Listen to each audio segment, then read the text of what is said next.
Hi, this is Tim of the 1916 Company. Welcome and thanks for logging on. If you love this watch, email me, Team Mosso at the1916company.com for purchase pricing and availability questions concerning this watch.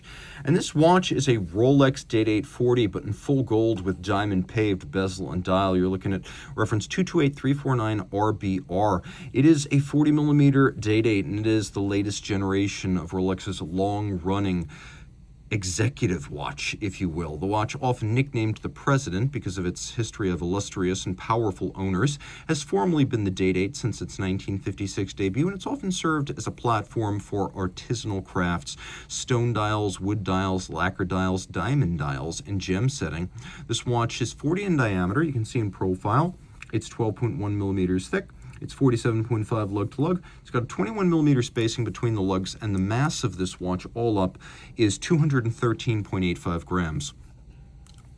What really makes this watch different from the ostensibly similar Day-Date 2, although in theory this is just a millimeter smaller, the Day-Date 2 has solid end links for its President bracelet, so the end link to end link span across the wrist on the previous big Day-Date was 53.5. Because this is now a pivoted end link, you measure lug to lug, and that's the total distance across the wrist, and that is 47.5, making this a much more wearable watch than the Day-Date 2. We'll peel back the glove a little bit so you can see my 16 centimeter circumference wrist, and you can see just how much better that wears. Down the barrel, I've got plenty of clearance. I would even say you could wear this watch on a 14 centimeter wrist, meaning it's going to open up possibilities for considerably more compact wrists to wear a bigger Day-Date. And it's nicely balanced all the way around, 360 degrees around the wrist because of the heavy clasp and bracelet. It's also flat enough that you can easily wear it underneath the cuff if you do want to wear it with formal cuffs or sleeves. And taking a look, you can see what's interesting here is that a lot of brands that do gem setting are going to use white gold that's rhodium plated, so the gold is exactly the same color as the diamonds. Here, Rolex has stuck to its guns and is using gray gold, which you can see is a warmer tone than the white of the gems. And this is the best kind of white gold. It never needs to be plated. It's the same color all the way through. And in general, it's what the best brands use. But a lot of brands, even when they do use gray gold, which this is, they will still rhodium plate it because they want the whole watch to be the color of the diamonds. Rolex begs to differ, believing that the material shouldn't wear through and burnish, showing a different color beneath. And so that's why they have opted for gray gold as the white gold used throughout this watch.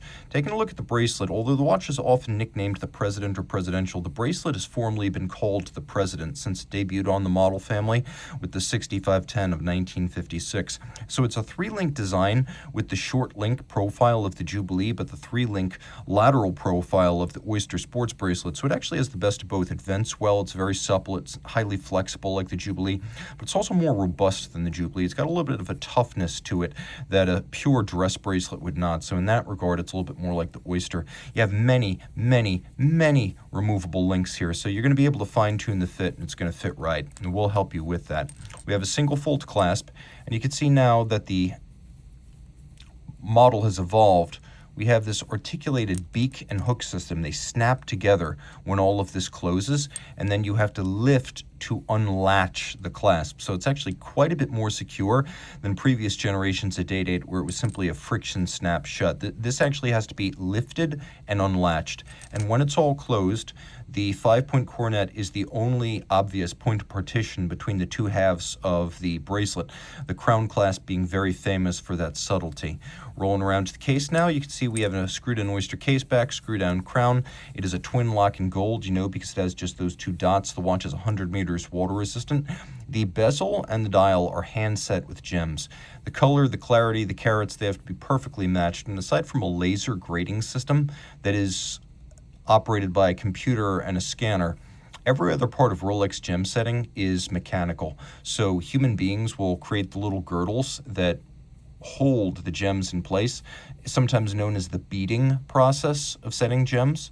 And you can see that's true on the dial as well. The dial is made of solid gold. So that little Day-Date crest, the Rolex crest, all solid gold on top of which the gems are then placed. We also have baguette diamonds for the hours and baguette sapphires for 9 o'clock and 6 o'clock. One of the advantages of this system, aside from being the most handcrafted part of any Rolex watch, the gem set pieces, it actually eliminates a lot of the text on the dial. So Rolex Day-Date, and that's basically it. So if you think Rolex's text runneth over on standard models, this is going to be very appealing to you. Okay, pull the crown out. You screw it out as a screw-down crown. This is a hacking seconds watch. So when I pull the crown out all the way, seconds hand stops. That allows me to synchronize to a reference time.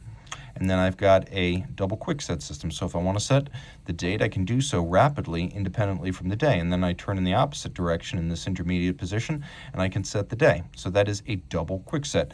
Caliber 3255 on the inside, automatic winding, bidirectional winding, 70-hour power reserve, 4 hertz beat rate, 31 joules, a COSC chronometer movement, but then fully cased up in the watch and tested to run no worse than -2 + 2 seconds per 24 hours. That is the Rolex superlative chronometer standard.